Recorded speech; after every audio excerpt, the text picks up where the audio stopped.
ये पितरों का हमें पूजन केवल श्राद्ध पक्ष में ही करना चाहिए। और हम जब गया जी हमारे पितरों को हम छोड़ करके आ जाते हैं तो पितरों को हमें जल नहीं देना चाहिए क्या? नहीं, ऐसा नहीं है। एक चीज से आप समझिए कि जैसे कि हम कृषि करते हैं, उदाहरण के लिए, तो आप पटेल साहब यहाँ विद्यमान हैं, तो हमने जमीन में गेहूं डाला या चना डाला या मसूर डाले तो हमको उसकी वृद्धि के रूप में बहुत सारा अन्न धन हमें प्राप्त हुआ, है ना।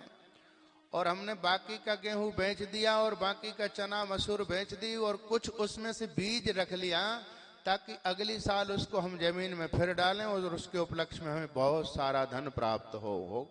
ऐसा हम बीज बचा करके रख लेते हैं। इसी प्रकार पितरों का है महाराज। पितर हमारे कभी समाप्त नहीं होंगे। हम कहते पितामह, प्रिय पितामह और वृद्ध पितामह। हमारे पिताजी ने हमको जन्म दिया और हमारे पिताजी को हमारे दादाजी ने जन्म दिया और हमारे दादाजी को उनके पिताजी ने जन्म दिया और उनके पिताजी को उनके पिताजी ने जन्म दिया। ये परंपरा कभी समाप्त होगी क्या? हमारा वंश कभी समाप्त होगा क्या?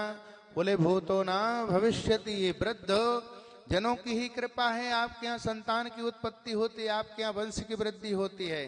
बाबा लिख रहे हैं कारस्य मानस विधिवत पितृदेवार्चनम। पितरों का अर्चन किया है, वंदन किया है महाराज। फर्क केवल इतना है कि जब हम 16 श्राद्ध चलते हैं उस समय हम क्या करते हैं? कहते पितरों का श्राद्ध करते हैं।